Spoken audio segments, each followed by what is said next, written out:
What's going on, everyone? MikeO back, and I got a really sweet mail day here. It's going to be the 2 oldest cards in my collection.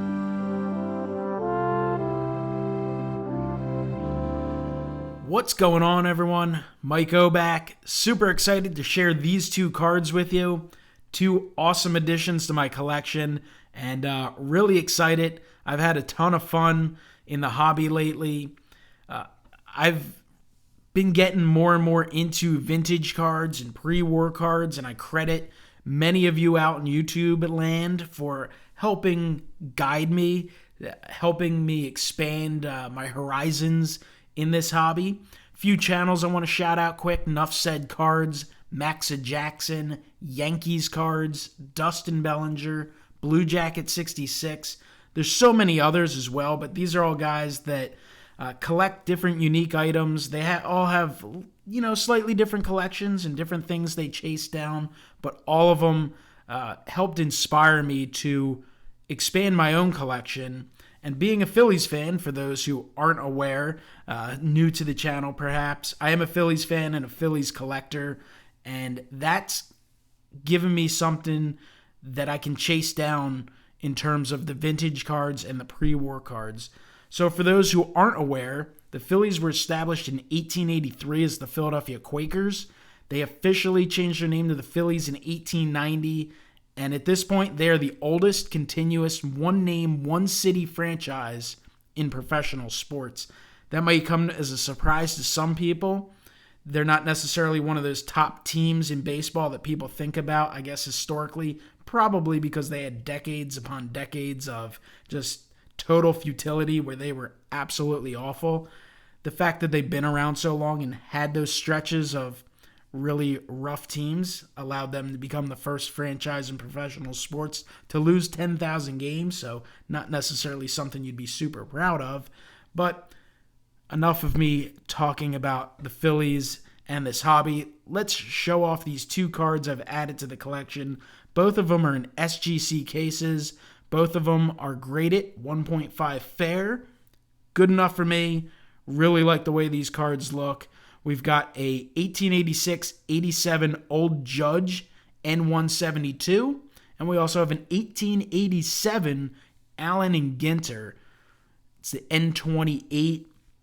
Just super cool cards. I'm a huge Allen and Ginter modern fan. Love the old school ones as well. The Old Judge cards are something that I've been looking into the last year or so, and really happy to add these to the collection. So who'd I get? Who are these guys? Well, let's take a look at it. Let's take a look at this Old Judge card, and this is Sid Farrar. Sid Farrar was a first baseman for the Philadelphia Quakers / Phillies. And he's a guy who played from 1883 to 1890, so he lasted in baseball for 8 seasons. He was all right. He certainly wasn't a superstar, but had 18 homers, over 400 RBIs, hit like 253 in his career. So you can see this really neat, cool card. Farrar, first base, Philadelphia, copyright 1887, Old Judge Cigarettes, Goodwin and Company, New York. Just a very cool looking card. He actually had a daughter who became a very well-known opera singer, Geraldine Farrar. She was around in like the 20s to 40s, I believe.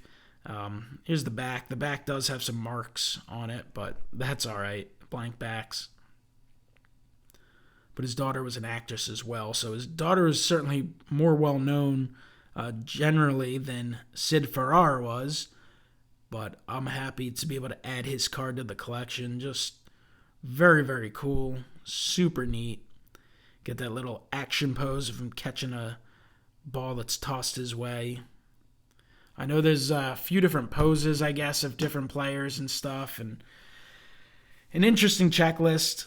The Old Judge cards, a lot of the Old Judge cards go for hundreds of dollars. Super rare. I mean, there's certainly players that go for well beyond that as well, but I was very pleased to just pick up a common in pretty solid shape. To me, looks great. 1.5. Makes me plenty happy. I mean, we're talking about a card that's over 130 years old, so what can your expectations be? But that's a beauty. Super happy to add that. Then I also added the 1887 Allen and Ginter N28 Joseph Mulvey. Love the Allen and Ginter look. Now the photograph, or the picture I should say, on this card, kind of interesting. Doesn't look like your typical baseball card. He certainly doesn't look like he's wearing a baseball uniform, even though he is. That's just the old style there. There's actually another cool card, the N29 from 1888 of Fogarty. I'm looking to pick up at some point. That one's a little neater looking in terms of picture-wise. It says Philadelphia on it, and he's got a hat and everything. But Joseph Mulvey, interesting character. He's a guy who played in the majors from 1883 through 1895, so 12 seasons, compiled 28 homers, over 500 RBIs, 260 career hitter. He actually came up and made his debut in 1883 with Providence, the Providence Grays. Only played a handful of games with them, and he was actually shot. One of his teammates took a hose and sprayed a fan in the stands before the game. The fan was ticked off, was pretty upset, went home, retrieved a gun, and then following the game as they were leaving the field, the fan tried to take a shot at his teammate, missed his teammate, hit Mulvey in the shoulder.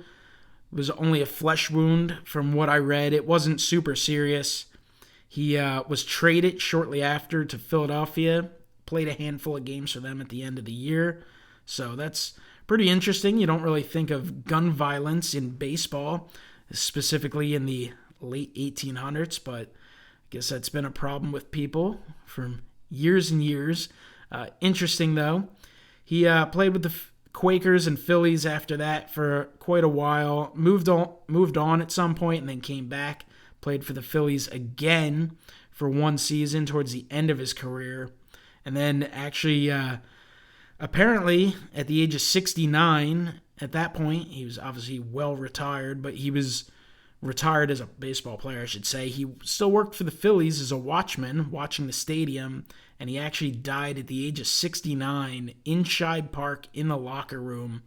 He was watching the ballpark, and I guess it was overnight hours, and died of a heart attack and was found the next day. So obviously a sad ending, but a lot of interesting issues in ballparks for Mulvey. But what a neat card.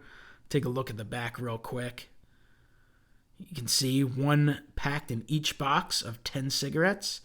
And the back just has a checklist. You got baseball players, oarsmen, wrestlers, billiard players, pool players. So there is some issues with the back there, some text missing, but at least the baseball players are showing. Overall, I'm happy with it. Again, 132-year-old card. I'll take it. That front is pretty solid to me. But one of the things that's just been so neat about chasing these cards down and looking into them, following them, and adding them to the collection is the fact that, you know, you get to do some research and read a little bit about the franchise and read a little bit about what was happening back in the 1887 era and learn about some of these players that you really didn't know much about. I know Mulvey as well. I also read he was a third baseman and made 6 errors in a game, which still stands as a single game record. He's tied with a handful of other guys. But if you look at those statistics a little closer, I'm pretty sure each one of these guys who's made 6 errors in a game as a third baseman were all from the 1800s. So you had some different equipment back then and probably some different scorekeeping and rougher grounds. So that kind of tells you a little bit about what was going on. But either way, what a blast. Having so much fun in this hobby. Adding these cards, just very cool. I want to say unique. I guess they're not necessarily unique. They're just not cards that you see that much right now in the hobby. There's so much focus on the modern stuff and the more recent vintage stuff. Players that, you know, some of our fathers or grandfathers watched, and you hear about those players. And some of these old school guys from the 1800s and early 1900s just don't get the recognition as much anymore. So one of the points I did want to make, if you're a collector and you kind of want to expand into some vintage or pre-war, just pick up a few examples for your collection. It's very easy to be a little nervous about doing it, not knowing a lot, and it's a little harder to kind of know what you're doing, but just expand a little bit. Check out some other channels. You'll learn some stuff. You'll get some inspiration, and you can pick some up at really reasonable prices. It may take a while. Some of the stuff put up there, buy it now prices can be kind of ridiculous, but if you browse for auctions here and there and you find some, you can add some cool examples to your collection. If you can add players from teams that you like to collect, that's definitely a bonus. But kind of any of these old school cards are really, really neat. It's just pretty awesome. When you have them in hand, you can really appreciate it. So I'm just enjoying it. Happy to share it with you. Want to thank everyone in this community for sharing their collection and helping each and every one of us be inspired to expand our collecting habits in some way, some shape, some form, and building confidence in collecting. I know there's a lot of people who are into the modern because that's what they know, and they kind of want to get into vintage and pre-war, but they just don't have that confidence yet. And that's something that can build after a while, but you got to learn a little bit about it. So that's it. Just wanted to share these two cards with you and express my gratitude for this community and for being able to pick up these cards. Just a lot of fun. So comment down below. Let me know what you think of the Old Judge, the Allen and Ginter. One of them pique your interest a little more? Is there one you like more than the other?